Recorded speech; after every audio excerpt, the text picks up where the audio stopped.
Hello friend. तो अपने class के पार्ट 1 क्लास में हमने ये बताया कि वर्ब कितने होते हैं, एक्चुअली वर्ब और main verb. There are 2 types. हमने बताया main verb there are many, बहुत सारे होते हैं, but actually verb has only 13। कितने? ओनली 13।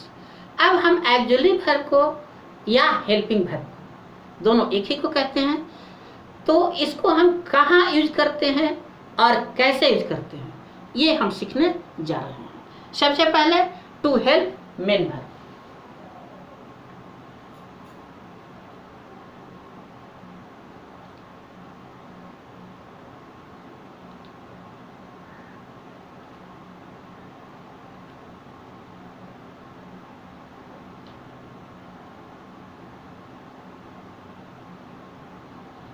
यानी कि मेन वर्ब से हम सेंटेंस कैसे बनाते हैं, देखते हैं क्या।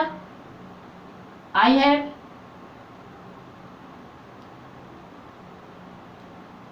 Scene a film.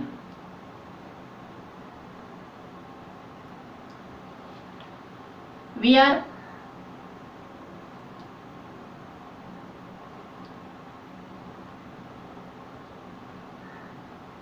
going to market।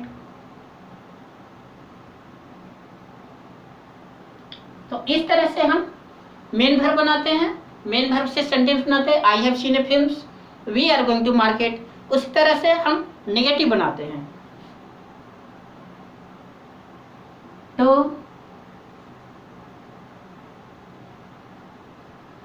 Make negative.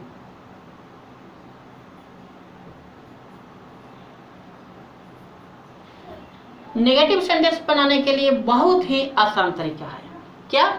सबसे पहले हम एक्चुअली वर्ब यूज करेंगे और उसके बाद नॉट या नो का यूज करेंगे। बस इतनी सी बात याद रखना है। सबसे पहले एक्चुअली वर्ब, सबसे पहले सब्जेक्ट लगाएंगे। आई don't go to school। इसमें हम देख रहे हैं कि एक्चुअली वर्ब 2 है और नेगेटिव सेंटेंस बनाने के लिए हम नॉट का यूज करते हैं, इसलिए हमने नॉट लगाया है। अब देखते हैं नो का यूज करते हैं।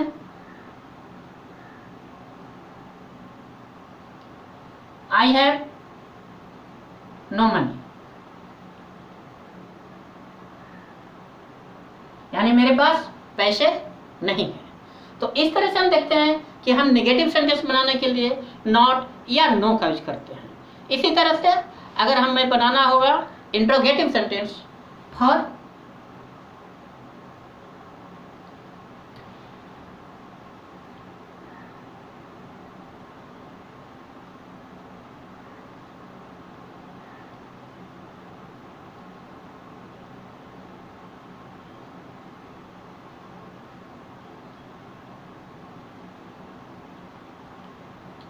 Interrogative sentence, for interrogative sentence, यानी इंट्रोगेटिव सेंटेंस बनाने के लिए हम सबसे पहले लिखेंगे ऑक्सिलरी वर्ब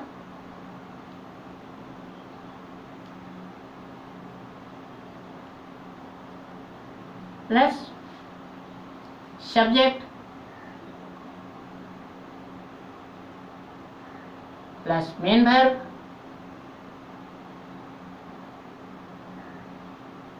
प्लस सब्जेक्ट। बस ध्यान देना है हमारे स्ट्रक्चर पर। एक्चुअली वर्ब सबसे पहले लिखेंगे, उसके बाद सब्जेक्ट, उसके बाद मेन वर्ब और उसके बाद ऑब्जेक्ट। जैसे हम बनाते हैं are you going to Patna.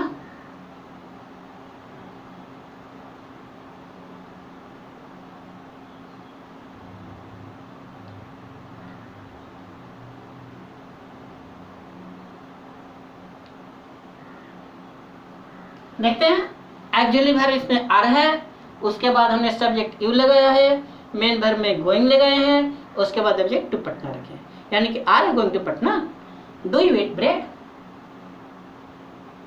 Do you eat bread, क्या तुम रोटी खाते हो। इस तरह से बहुत सारे सेंटेंस हम इंट्रोगेटिव बनाते हैं।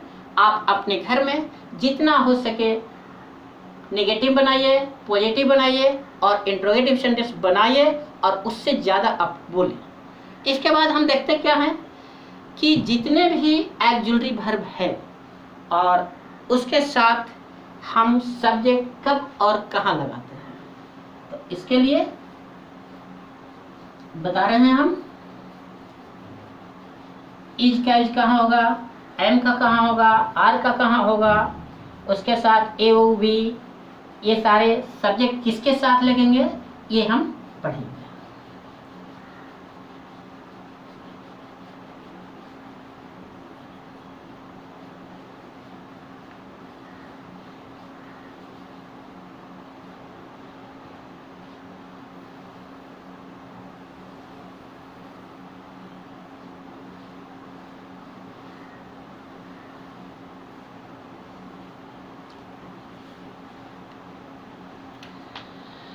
डियर फ्रेंड्स, तो देखते हैं सबसे पहले आई के साथ।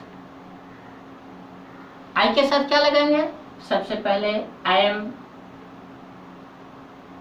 हैव,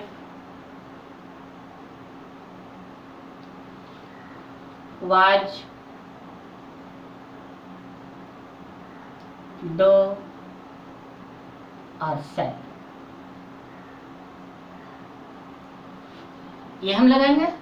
उसके बाद अगर यू हो, दे हो, यू और दे, या कोई प्लूरल सब्जेक्ट हो तो उसके साथ हम लगाएंगे प्लूरल सब्जेक्ट। उसके साथ हम लगाएंगे आर,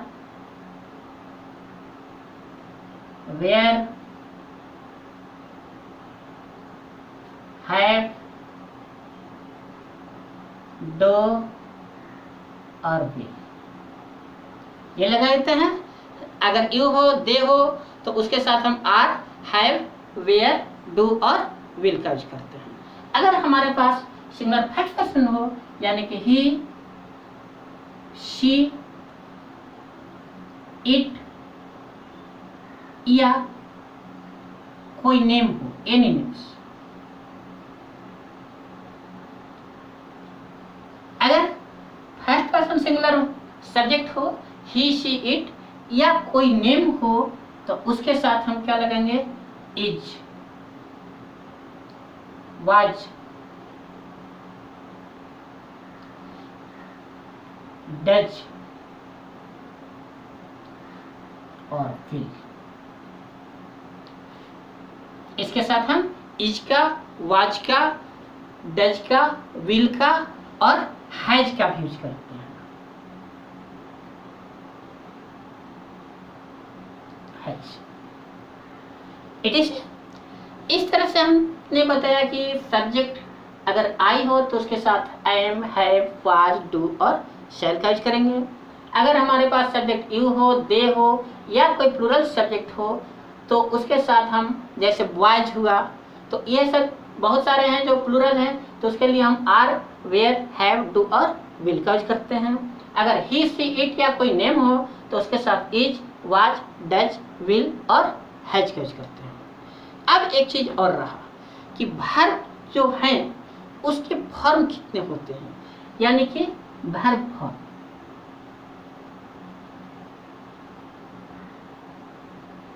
वर्ब फॉर्म होते हैं V1, V2, V3, V4, V5। हाँ फ्रेंड्स, इस बात पर गौर करेंगे, प्लीज अटेंशन प्लीज, कि V1, V2, V3, V4, 5 आपको याद करना होगा। अगर आप मीनिंग नहीं कंप्लीट करेंगे तो इंग्लिश अच्छा से नहीं बोल पाएंगे। तो इसके लिए पहले आप वर्ब लिस्ट तैयार करेंगे। वर्ब लिस्ट हो सकता है कि आपको V2, V3, V4, V5 तैयार करने में टाइम लगते हो या याद नहीं हो रहे हो, तो उसके लिए हम एक उपाय बता रहे हैं। जैसे अगर हमारे पास V1 आप याद कर लेते हैं तो V2 बनाने के लिए D, ED और T का यूज करते हैं। V3 बनाने के लिए भी हम D, ED और T का यूज करते हैं। V4 बनाने के लिए हम I, N, G का यूज करेंगे और V5 बनाने के लिए हम S या ES का यूज करते हैं। याद रहे कि अगर हमारे पास V1 है और V2 V3 नहीं याद हो तो हम उसमें D, ED, T लगा कर V2 बना सकते हैं। V3 बनाने के लिए D, ED, T बना सकते हैं। V4 बनाने के लिए हम ING जोड़ेंगे और V5 बनाने के लिए S और ES जोड़ेंगे। तो इसके साथ जैसे हम एक बात बता रहे हैं, जैसे हुआ हमारे पास एक वर्ड है कॉल। कॉल से अगर हमें V2 याद नहीं है तो क्या करेंगे, ठीक ED लगा देंगे, कॉल्ड। V3 में भी ED लगाएंगे, कॉल्ड। V4 में ING लगाएंगे, तो कॉल हमारे पास V1 है और इसमें क्या करेंगे, ING लगा देंगे तो कॉलिंग हो जाएगा। और V5 में कॉल में S या ES जोड़ देंगे, इसमें हम S जोड़ते हैं, कॉल्स हो गए। अगर हमारे पास एक वर्ड और है लर्न, अगर लर्न का V2 हमें नहीं याद है तो इसको क्या करेंगे, ED या T लगाएंगे।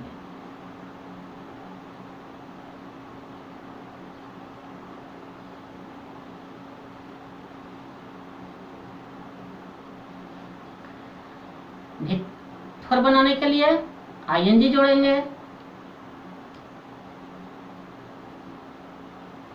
और V5 के लिए S, इसमें हम S लगाएंगे। अब देखते क्या है, call, called, called, calling, calls हो गए। दूसरा वर्ड देखते हैं लर्न से लर्न, लर्न, लर्न, लर्निंग और लर्न्स हो गए। कहीं कहीं आपको T के बदले में यहाँ पर ED भी मिलते हैं।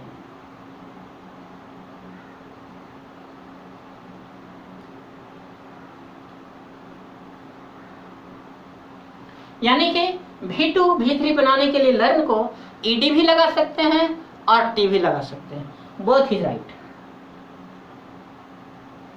तो इस प्रकार से V1, V2, V3, V4, V5 अगर आपके पास याद नहीं हो तो इस फॉर्म पर हम V1, V2, V3, V4, V5 बना सकते हैं। और इसी तरह से हम आगे पढ़ेंगे नेक्स्ट क्लास में। हम अभी वर्ब पूरी कंप्लीट नहीं हुई है, पूरी वर्ब की जानकारी रखने के लिए हमारा नेक्स्ट वीडियो क्लासेस देखेंगे। तब तक से हमारे साथ बने रहें। आपको हमारे साथ जुड़ने के लिए बहुत बहुत धन्यवाद। और हम आपको कोशिश करेंगे कि इस वीडियो के सहारे आपको इंग्लिश स्पोकन कंप्लीट करा सकें। और इसी के साथ आप सभी लोगों को have a good day. Thank you.